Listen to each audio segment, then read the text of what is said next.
الحمدللہ رب العالمین والصلاة والسلام علی سید الانبیاء والمرسلین اما بعد فاعوذ باللہ من الشیطان الرجیم بسم اللہ الرحمن الرحیم الصلاة والسلام علیک یا رسول اللہ وعلی آلک واصحابک یا حبیب اللہ الصلاة والسلام علیک یا نبی اللہ وعلی آلک واصحابک یا نور اللہ۔ پیارے اسلامی بھائیوں اور مدنی چینل کے ناظرین، آج پروگرام واقعہ کربلا لے کر ہم حاضر ہیں، اور نیت یہ ہے کہ اس پروگرام میں ہم واقعہ کربلا کو بیان کریں۔ اس کا طریقہ کار یہ ہوگا کہ ہم پہلے تو یہ جاننے کی کوشش کریں گے کہ یہ واقعہ کربلا ہوا کیوں تھا، بلکہ اس سے پہلے ہم امام حسین رضی اللہ تعالیٰ عنہ کا مقام، ان کا مرتبہ، ان کا سٹیٹس کیا تھا، ان کے فضائل کیا ہے، کچھ وہ بھی سنیں گے، اور اس کے بعد ہم چلیں گے کہ what is the reason behind this, یعنی اس واقعہ کربلا کے پیچھے وجوہات کیا تھیں، اور پھر یہ سفر کیسے قدم بقدم آگے بڑھتا رہا، کیسے امام حسین، کس وجہ سے آپ کو مدینہ منورہ سے مکہ پاک جانا پڑا، مکہ پاک سے پھر آپ نے کوفہ کا جو سفر کیا، کربلا کا جو سفر کیا، وہ کیوں کیا، اور اس کے بعد وہاں کیا واقعات پیش آئے۔ بڑے دل خراش واقعات ہیں، بڑے ہی جس کو کہیں کہ 1400 سال کا مبش گزر گئے ہیں، لیکن آج بھی دل غمگین ہو جاتا ہے جب ان واقعات کو سنتے ہیں۔ ہم میں سے بہت سارے ناظرین ایسے ہوں گے جن کے والدین، رشتہ دار دنیا سے چلے گئے ہوں گے۔ جب وہ دنیا سے گئے تو اس سال، بلکہ اگلے 4-5 سال تک کافی درد رہا، یاد آتی رہی، مگر آہستہ آہستہ وہ زخم، کہتے ہیں نا کہ وہ جو ہے وہ وقت جو ہے وہ سب سے بڑا مرہم ہوتا ہے۔ لیکن یہ ایک ایسا واقعہ ہے ناظرین کربلا کا کہ 1400 سال گزر گئے، مگر جب جب یاد آتی ہے دل غم میں ڈوب جاتا ہے کہ نواسہ رسول، جگر گوشہ بطول، امام حسین، امام علی مقام، امام عرش مقام رضی اللہ تعالیٰ کے ساتھ جو ظلم ہوا، جو زیادتی ہوئی، اور پھر صرف آپ کے ساتھ نہیں، آپ کے رفقا کے ساتھ، آپ کے گھر والوں کے ساتھ۔ یقیناً یہ واقعہ بڑا ہی دل خراش ہے، مگر ہم نے صرف واقعہ نہیں سننا، ہم انشاءاللہ کوشش کریں گے کہ اس واقعے سے اپنے لیے درس بھی لیتے جائیں گے، اپنے لیے میسیجز بھی لیتے جائیں گے، کیونکہ کئی بار شاید یہ واقعہ سنا ہوگا، لیکن ہمیں پتہ تو چلے کہ ہم نے کیا سیکھنا ہے، اس عظیم واقعے سے میں نے اور آپ نے کیا درس لینا ہے۔ یقیناً ایک ایسا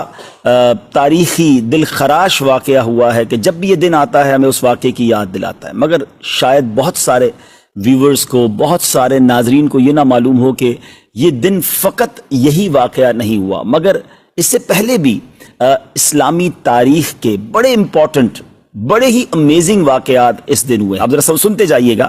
کہ حضرت آدم علیہ نبینا علیہ الصلوۃ والسلام کی جو توبہ قبول کی گئی، وہ دن 10 محرم الحرام کا تھا۔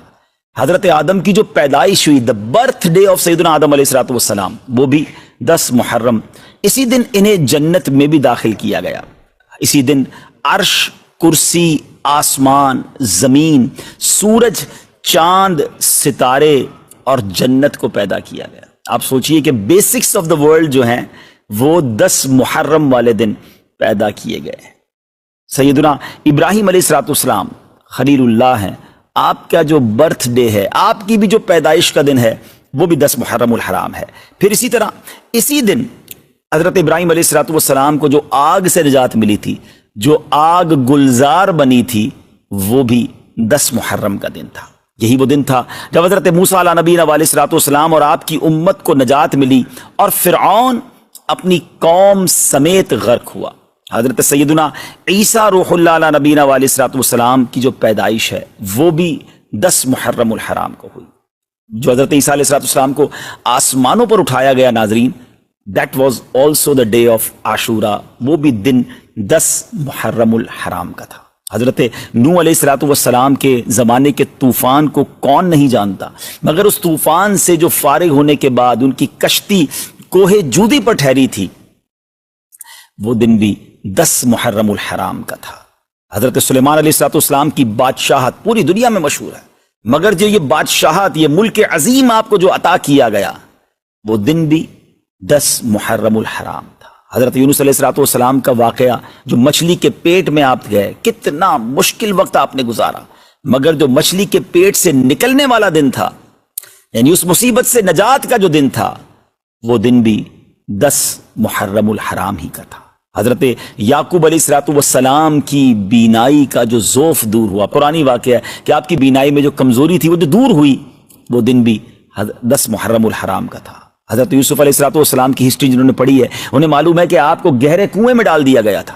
مگر اس گہرے کنویں سے جو نکالا گیا، وہ دن بھی 10 محرم الحرام کا تھا۔ حضرت ایوب علیہ السلام کے صبر کو، آپ کی تکلیف کو، آپ کی بیماری کو آپ جانتے ہوں گے، آپ نے پڑھا ہوگا کہ ان کے ساتھ کتنی پرابلمز تھی، مگر اس تکلیف کو جو دور کیا گیا وہ دن بھی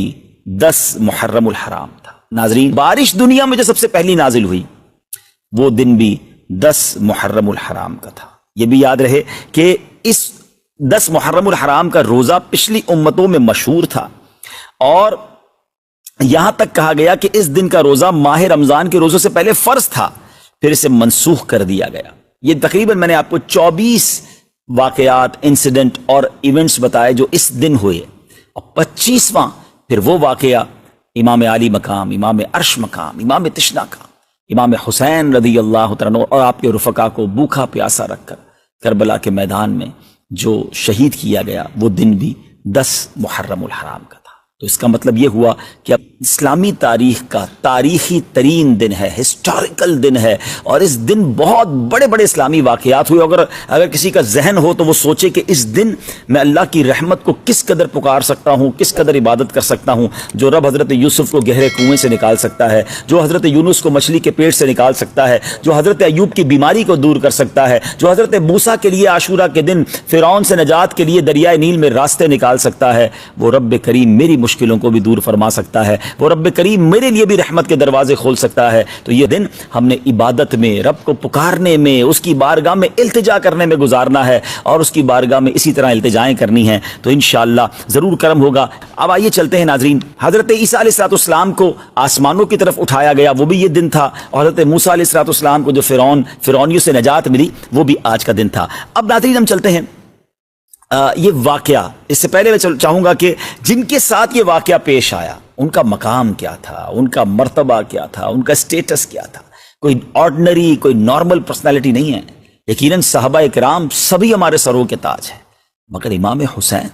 آپ تو نبی پاک کی گویا جگر کا ٹکڑا ہیں، اور پیارے آقا علیہ السلام کی ایسی احادیث ہیں کہ ہم سنیں تو ایمان تازہ ہو جاتا ہے، اور اہل بیت کی محبت دل میں اور بڑھ جاتی ہے۔ سید الشہداء سیدنا امام حسین رضی اللہ تعالیٰ عنہ کی ولادت جو ہے وہ 5 شعبان سن 4 ہجری کو مدینہ منورہ میں ہوئی۔ آپ علیہ السلام نے آپ کا نام حسین اور شبیر رکھا، آپ کی کنیت ابو عبداللہ، اور لقب سبط رسول اللہ، یعنی سبت کہتے ہیں درخت کو، اور جس کی بہت ساری شاخیں ہوں۔ پھر اللہ پاک نے حضرت امام حسین کی نسل کو کتنی برکت دی، اور پوری جو یوں کہی کہ سید صاحبان جو ہے دنیا بھر میں وہ حسنی اور حسینی سید بنے۔ تو یہ ایسا درخت ہے جس کی شاخیں اللہ پاک نے کیسی عطا فرمائی، اور دنیا بھر میں اللہ نے نبی پاک کی گویا نسل مبارک کو ان سے آگے بڑھایا۔ پھر ریحانۃ الرسول، پیارے آقا علیہ السلام نے ان کو جنتی نوجوانوں کا سردار قرار دیا، یعنی دونوں کو، حضرت امام حسن امام حسین کو جنتی نوجوانوں کا سردار۔ پیارے آقا علیہ السلام ایک اور حدیث پاک میں ارشاد فرمایا، ان ابن عباس من احبہما فقط احبنی ومن ابغضہما فقط ابغضنی، جس نے ان دونوں یعنی امام حسن اور امام حسین رضی اللہ عنہما سے محبت کی، پیارے آقا فرماتے اس نے مجھ سے محبت کی، اور جس نے ان سے عداوت کی، ان سے دشمنی کی، وہ ایسا ہے جیسا اس نے مجھ سے دشمنی کی۔ ناظرین ذرا غور کیجئے، میرے آقا علیہ السلام ان کو اپنے پھول کہا کرتے، اور روایتوں میں آتا ہے باقاعدہ پھولوں کی طرح انہیں اسمیل بھی کیا کرتے، انہیں سونگھا بھی کرتے، انہیں چوما بھی کرتے۔ یہ وہ شخصیات ہیں جنہوں نے نبی پاک کے مبارک کاندھوں پہ سواری کی، اس لیے ان کو راکب دوش مصطفیٰ کہا جاتا ہے، یعنی جنہوں نے نبی پاک کے کاندھے پر سواری کی۔ پیارے آقا سجدے میں جاتے تو یہ شہزادے نبی پاک کی مبارک کاندھے پر آ جاتے، نبی پاک سجدہ طویل فرما دیتے، نبی پاک انہیں چوما کرتے۔ ایک اور میں خوبصورت بات بتاؤں، امام حسین، اندازہ ہو کہ وہ شخصیت کیسی ہیں کہ امام حسین رضی اللہ تعالیٰ وہ ہیں کہ دیکھیں ہمارے یہاں کوئی بچہ پیدا ہو، ہم سب سے پہلے کیا کرتے ہیں، کسی بزرگ کو ڈھونڈتے ہیں، کسی عالم دین کو ڈھونڈتے ہیں کہ کان میں ذرا اذان بھی دے دیں اور کوئی گٹی دے دیں، تہنیک کہلاتی ہے وہ، کہ وہ کوئی چیز میٹھی چٹا دیں یا کھجور چبا کے چٹا دیں، شہد چٹا دیں، تاکہ ابتدا اچھی ہو، سٹارٹ اچھی ہو۔ اچھی بات ہے، کرنا چاہیے، سنت بھی ہے۔ پیارے آقا علیہ السلام کی بارگاہ میں صحابہ لے کر آتے تھے، مگر آپ کو پتہ ہے کہ امام حسین رضی اللہ تعالیٰ کی سٹارٹ کیسے ہوئی کہ جب آپ پیدا ہوئے نا تو نبی پاک علیہ السلام نے اپنی مبارک زبان امام حسین کے منہ میں دے دی۔ ٹرائی ٹو انڈرسٹینڈ، ناظرین ذرا سمجھیے کہ یعنی ان کی جو ابتدا ہے وہ نبی پاک کا لعاب دہن ہے۔ اچھا، اذان دینے کے لیے ہم کسی بزرگ کو بلاتے ہیں، امام حسین کے کانوں میں اذان کس نے دی؟ اللہ کا نام لیا اور آواز تھی حبیب خدا کی، یعنی پیارے آقا علیہ الصلوۃ والسلام نے امام حسین رضی اللہ عنہ کی کان میں اذان دی۔ محبت کا لیول دیکھیے کہ ایک بار نبی پاک علیہ الصلوۃ والسلام کے مبارک صاحبزادے حضرت ابراہیم رضی اللہ عنہ نبی پاک کی گود میں ہیں، اور گود میں دوسرے حصے پر امام حسین بیٹھے ہیں۔ جبریل امین آتے ہیں، عرض کرتے ہیں حضور دونوں میں سے ایک کو سلیکٹ کر لیں۔ اللہ دونوں میں سے ایک کو آپ سلیکٹ کر لیں، دونوں میں سے کوئی ایک رہے گا اور ایک نے دنیا سے جانا ہے، اب آپ کی چوائس ہے۔ نبی پاک کو گویا یہ اختیار دیا گیا۔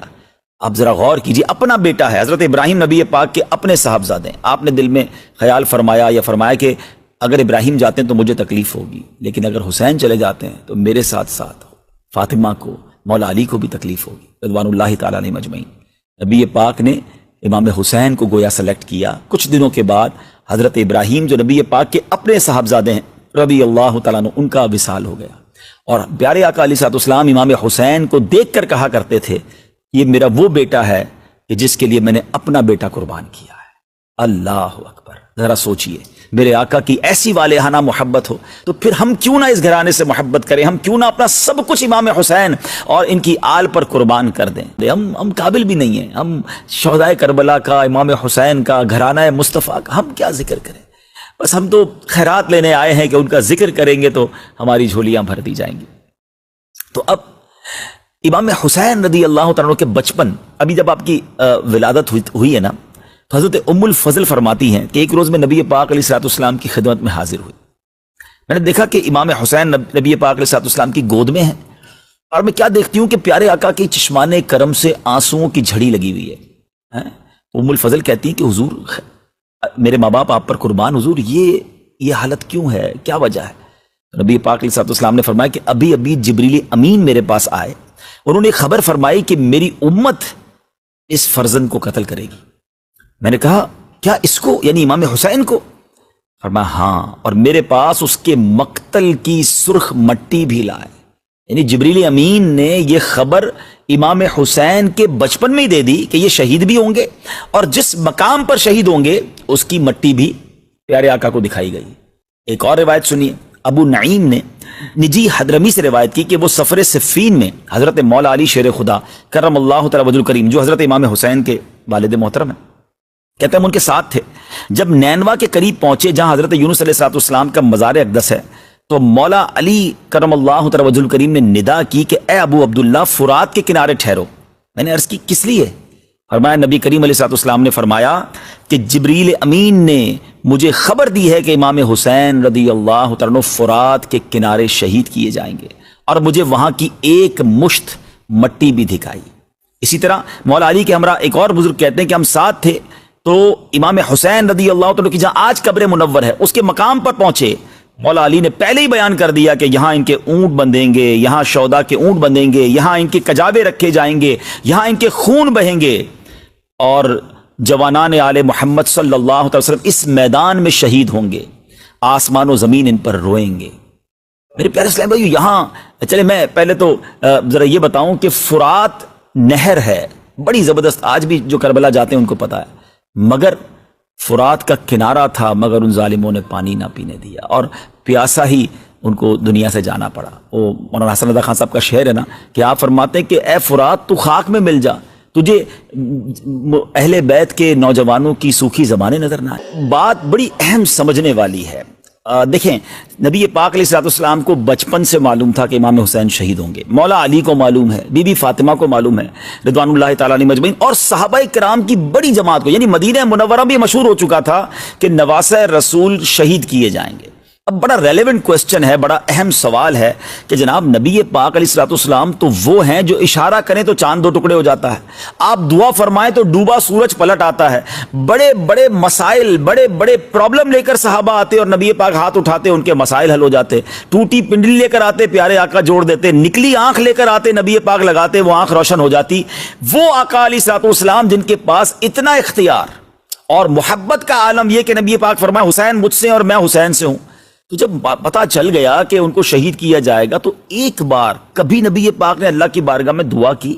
یا اللہ میرا نواسا ہے، میں اس سے بڑی محبت کرتا ہوں، اے اللہ وہ مصیبت کربلا کے میدان کی اس سے ٹال دے، رب کریم یہ جو امتحان ہونا ہے میرے حسین پر وہ امتحان نہ آئے۔ اچھا چلے نبی پاک نے دعا نہیں کی، مولا علی کے تو جگر کا ٹکڑا تھے نا، مولا علی نبی پاک کے پاس آ جاتے۔ اچھا ماں تو ماں ہوتی ہے نا، خاتون جنت رضی اللہ تعالی عنہا ہی کبھی نبی پاک کی بارگاہ میں آتی کہ حضور ایک طرف تو آپ حسین سے اتنا پیار کرتے ہیں، حضور میرا بیٹا ہے، آپ دعا کر دیں اللہ کی بارگاہ میں اللہ یہ امتحان ٹال دے۔ آپ سوچئے یہ کیا بات تھی، ایوری بڈی نوز اٹ، سب کو معلوم ہے، مگر کوئی دعا نہیں کر رہا اس امتحان کے ٹلنے کی، کوئی التجا نہیں کر رہا۔ اس کا مطلب پتہ ہے کیا ہوا ناظرین، کہ سب لوگ اس امتحان کے لیے تیار تھے، وہ امام حسین کی پرورش کر رہے ہیں کہ ہمارا بیٹا بڑا ہو کر اس امتحان سے گزرے، اللہ کی رضا کے لیے اپنا سر کٹائے، شہادت کا مرتبہ حاصل کرے۔ یہ کیسا جذبہ تھا، یہ کیسی ٹریننگ تھی، یہ کیسی رب کی رضا پر راضی رہنا تھا۔ سوچئے کہ یہ یعنی اب ہم سب کے لیے میسج کیا ہے۔ میں نے جیسے پروگرام کے شروع میں کہا تھا کہ ہم واقعہ کربلا انشاءاللہ پوری کوشش کریں گے کہ سٹیپ بائی سٹیپ بیان کریں، مگر اپنے لیے بھی تو میسج لینا کہ بچپن سے پتا ہے یہ بیٹا شہید ہوگا، سب راضی ہیں، ہم پر چھوٹا سا امتحان آ جائے، ہم پر چھوٹی سی کوئی پرابلم آ جائے، واویلا، شکوے، شکایات، کمپلین، پتہ نہیں میرے ساتھ کیوں ہو رہا ہے، میرا کیا قصور ہے، مجھ پر یہ آفت کیوں آئی ہے، میں تو یہ بھی کرتا ہوں، میں تو وہ بھی کرتا ہوں۔ اپنے گناہ یاد نہیں آتے، ایسے موقع پر اپنی نیکیاں یاد آتی ہیں جو پہلے ہماری نیکیاں ناقص ہیں۔ ہم کیوں بھول جاتے ہیں امام حسین کے امتحان کو، کیوں بھول جاتے ہیں حضرت ایوب کے امتحان کو، کیوں بھول جاتے ہیں حضرت موسیٰ کے امتحان کو، حضرت ابراہیم کو تو آگ میں ڈالا گیا، اللہ کے نبی ہیں، یہ تمام واقعات بتا رہے ہیں کہ زباں پر شکوے رنج و علم لایا نہیں کرتے، نبی کے نام لیوا غم سے گھبرایا نہیں کرتے۔ بلکہ امیر اہل سنت نے تو ہمیں ایک اور بہت پیارے انداز میں سمجھایا ہے، خاص طور پہ مبلغین کو، جو لوگ دین کا کام کرتے ہیں اور جب تھوڑا سا کام کرتے ہیں کوئی ساتھ نہیں دیتا دل توڑ بیٹھ جاتے ہیں، یار بھائی نیکی کا زمانہ نہیں ہے، میں تو چلا تھا مسجد بنانے، میں تو چلا تھا لوگوں کو نیکی کا کام کرنے، میرا ساتھ ہی کسی نے نہیں دیا، میرا دل توڑ دیا، میں تو نہیں کروں گا کام۔ نہیں جناب، یہ شروع میں مشکلیں آتی ہیں۔ امیر اہل سنت فرماتے پیارے مبلغ معمولی سی مشکل پہ تو گھبراتا ہے، پیارے مبلغ معمولی سی مشکل پہ تو گھبراتا ہے، دیکھ حسین نے دین کی خاطر سارا گھر قربان کیا۔ تو سمجھے نا کہ یہ قربانیاں دے کر دین پھیلا ہے، تو ہمارے ساتھ بھی پرابلمز آئیں گے۔ بہت خوبصورت جملہ ہم نے اپنے نگران شورا سے سنا ہے، وہ فرماتے ہیں کہ زندگی کی گاڑی مسائل کے پہیوں پہ چلتی ہے، مسائل آئیں گے، پرابلمز آئیں گی، یہ ہمیں ٹیسٹ کیا جاتا ہے، یہ ہمیں ہمارا امتحان لیا جاتا ہے۔ تو کربلا کے اس واقعے سے خاص طور پہ بچپن میں جو نبی پاک کو امام حسین کے بچپن میں معلوم تھا یہ شہید ہوں گے، مگر there is no complain، یہ سبق دے رہا ہے ہم سب کو کہ اگر آ جائے کوئی مشکل، یا اللہ ہم تیری رضا پر راضی ہیں، اے اللہ ہمیں اس مشکل دعا کرنے میں حرج نہیں ہے، لیکن واویلا نہیں، شکوہ نہیں، کمپلین نہیں، سب لوگوں کو بتانے کا کیا فائدہ ہے، مزہ پتہ ہے کیا ہے؟ اچھا ایک جملہ آپ نے سنا ہوگا، صبر جمیل کرتے نا، اللہ آپ کو صبر جمیل عطا فرمائے، صبر جمیل پر اجر عظیم عطا فرمائے۔ کبھی کسی کو پوچھ لے حضرت صبر جمیل کا معنی کیا ہے؟ میں آپ سے پوچھتا ہوں، جی مدنی چینل کے ناظرین میں آپ سے پوچھ رہا ہوں، صبر جمیل کس کو کہتے ہیں؟ یہ کسی جمیل بھائی کا صبر نہیں ہے، اس کی ڈیفینیشن یہ ہے، اس کی تعریف یہ ہے کہ ایک بندہ ہے جو پرسکون ہے، کوئی پرابلم نہیں ہے، اور ایک اس کے برابر میں بندہ وہ بیٹھا ہے جو بڑی تکلیف میں ہے، مگر دونوں کو دیکھ کر پتہ نہ چلے کون مشکل میں ہے، میرا چہرہ بھی نہ بتائے کہ اندر کتنا درد ہے، اندر کتنی تکلیف ہے، کیونکہ میں جانوں میرا رب جانے۔ ہاں مزہ یہ یعنی صبر اس کا نام ہے، صبر جمیل اس کا نام ہے کہ کسی کو پتہ نہ چلے ہے کہ میں اللہ کرے کہ یہ پیغام لینے میں ہم کامیاب ہو جائیں کہ امتحان آئیں گے، مشکل آئیں، ابھی بھی ہو سکتا ہے آپ کسی مشکل میں ہوں، کسی پریشانی میں ہوں، بیماری میں ہوں، قرضے میں ہوں، ٹینشن میں ہوں، کربلا والوں کو یاد کریں اور اللہ کی رضا پر راضی رہیں۔ ان اللہ مع الصابرین، انشاءاللہ اس کی رحمت ساتھ ہوگی، سب بہتر ہو جائے گا۔ اب چلتے ہیں ناظرین، اب یہ واقعہ پہلے تو آپ نے مقام امام حسین سن لیا، بچپن سے ہی سب کو معلوم ہے اور اسی امتحان کی تیاری ہو رہی ہے۔ حضرت امیر معاویہ رضی اللہ تعالیٰ رجب 60 ہجری میں بمقام دمشق میں، یعنی دمشق میں آپ کا انتقال ہوا۔ آپ کے پاس نبی پاک علیہ السلام کے بڑے پیارے تبرکات تھے، آپ کے پاس پیارے آقا کا ازار شریف، ردائے یعنی چادر اقدس تھی، قمیض مبارک تھا، منہ مبارک تھے، نبی پاک کے مبارک ناخن تھے، اور آپ نے یہ وصیت کی تھی کہ مجھے نبی پاک علیہ السلام کی ازار شریف، نبی پاک کی چادر مبارک اور قمیض اقدس میں کفن دیا جائے، اور میرے ان اعضاء پر جن پر سجدہ کیا جاتا ہے پیارے آقا کے منہ مبارک اور ناخن کے تراشے رکھ دیے جائیں، اور مجھے ارحم الراحمین کے رحم و کرم پر چھوڑ دیا جائے۔ یہ عشق رسول تھا حضرت امیر معاویہ کا، اور خاص طور پہ تبرکات سے جو انہیں پیار تھا۔ صحابی رسول ہے، کاتب وحی ہیں، یہ رہتی دنیا کے لیے میسج ہے کہ تبرکات سے صحابہ کا بھی پیار تھا۔ اگر آج امت کا پیار ہے تو اس میں تو بہت اچھی بات ہے۔ اچھا لیکن اب ان کا بیٹا کورے باطن یزید پلید، اس بدبخت نے یہ نہ دیکھا کہ میرے والد تو نبی پاک علیہ الصلوۃ والسلام کے تبرکات سے بھی پیار کر رہے ہیں، ان کے ناخن مبارک، ان کے منہ مبارک کو دل و جان سے عزیز رکھ رہے ہیں، اور اس ظالم نے جگر گوشہ بطول نبی پاک کے سب جسم کا حصہ ہے امام حسین، ان کے ساتھ ظلم کیا، ان کے ساتھ زیادتی کی۔ وہ کہتے ہیں نا کہ جس کے نصیب پھر جائے، جس کے اندر بدبختی لکھی ہوئی ہو، تو اس سے بہت بڑے بڑے گناہ ہوتے ہیں۔ اچھا، یہاں میں ایک چھوٹی سی بات کر کے پھر مزید آگے کی طرف چلوں گا کہ ہمیشہ ایک فارمولہ یاد رکھیں کہ کبھی بھی کسی کے بچے کی غلطی کی وجہ سے، کسی کے بچے کے برے عمل کی وجہ سے اس کے والد کو برا بھلا یا کرٹیسائز گھر والوں کو نہیں کیا جائے گا۔ اگر یہ فارمولہ بنا لیا جائے تو پھر تو حضرت آدم علیہ الصلوۃ والسلام اللہ کے نبی ہے نا، آپ کا ایک بیٹا یقیناً حابیل تھا جس کو قتل کیا گیا، مگر قتل کرنے والا کون تھا؟ قابیل، وہ بھی تو آپ ہی کا تو بیٹا تھا۔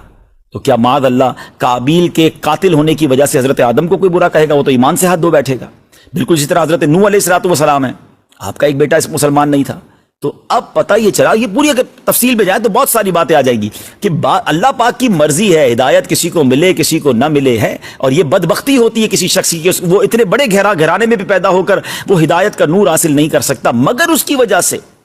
کبھی بھی کسی کے اولاد کی وجہ سے والد کو برا بھلا نہیں کہا جائے گا۔